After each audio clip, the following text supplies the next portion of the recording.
Les énergies du lundi 10 février, nous allons travailler cette semaine avec le tarot Pop Culture. Vous reconnaîtrez probablement Sailor Moon.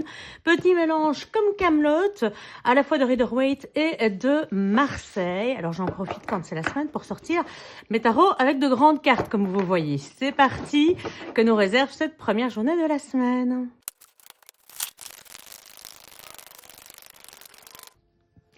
Le mélange est effectué. Vous le voyez, nous avons une carte sauteuse, le 7 de coupe avec les tasses d'Alice au Pays des Merveilles.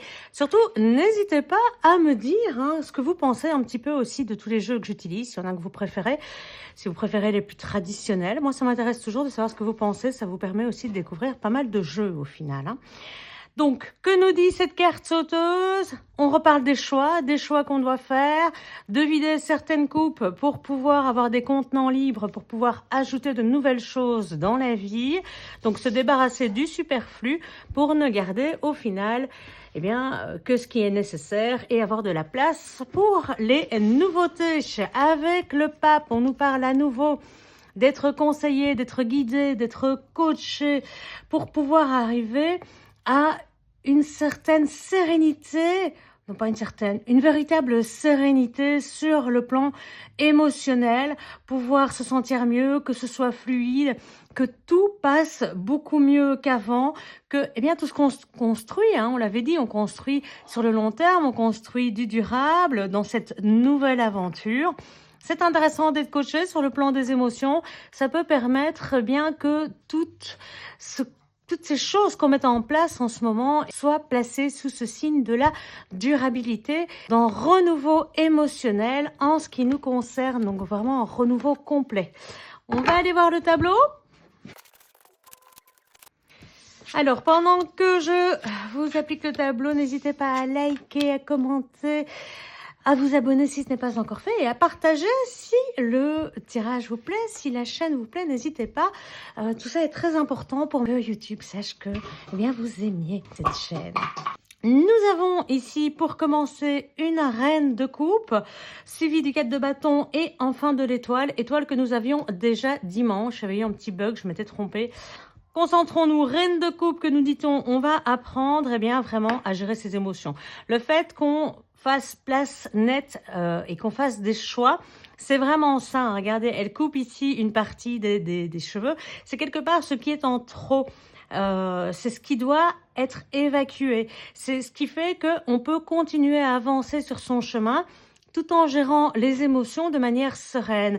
C'est un peu comme une maman qui prend soin d'elle-même, qui prend soin de ses émotions et qui, en faisant de la place, se dit voilà, je me sens plus légère. Vous savez, quand on évacue certaines choses, quand on les dit, on enlève en poids. Cette impression d'être plus léger. Après, c'est vraiment ça ici qu'on nous raconte entre la reine de coupe et le 7 de coupe.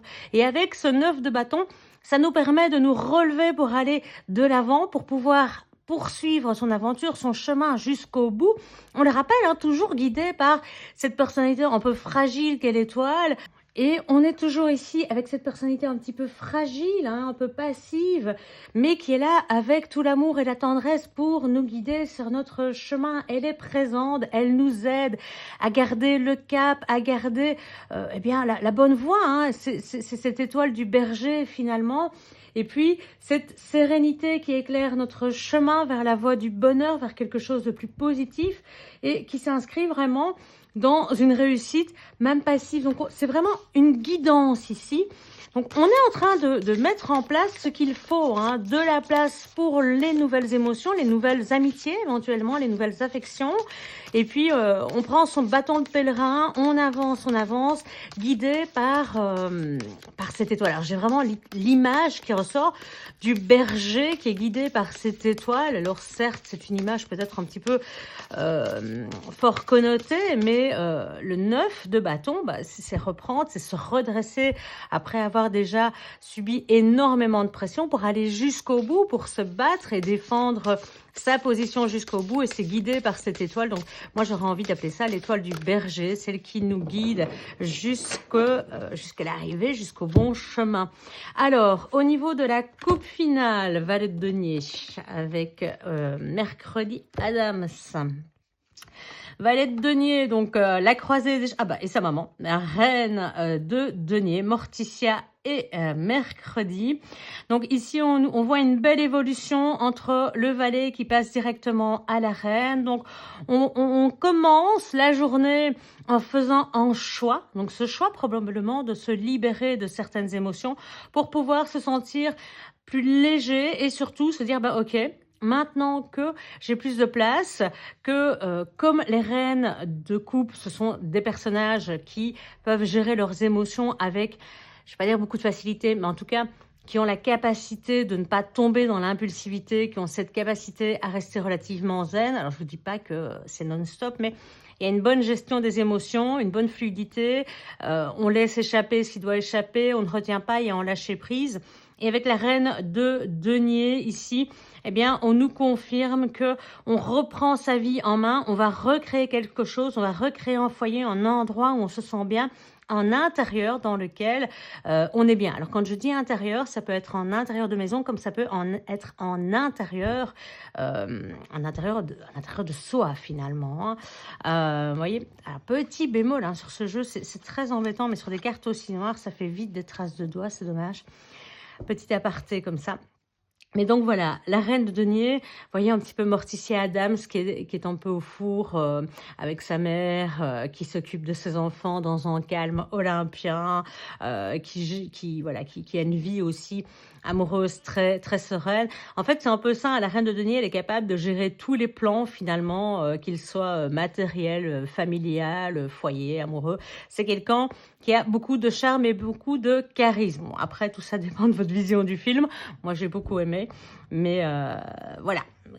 On arrive en tout cas sur cette reine de denier qui vous dit, eh bien maintenant que tout ça redevient fluide, on fait le choix du chemin, celui qui va nous mener à notre reconstruction et directement, on le prend en main, on poigne dedans et on y va, on avance. On avance, oui, roi de denier de l'autre côté, on a toute la famille Adams, sur le coup, cavalier de denier et la chose.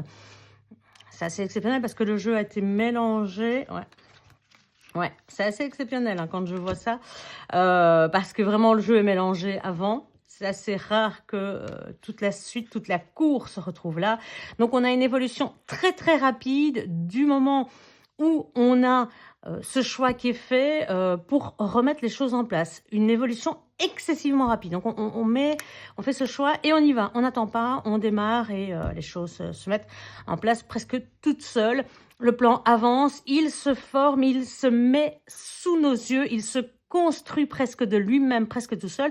C'est presque trop beau pour être vrai. Donc, on verra demain mardi si tout ça est vrai ou si il va quand même falloir rester un petit peu sur nos gardes parce que tout ça va très très vite et peut-être un petit peu trop vite. Allez, on se dit à demain, 6 h du matin.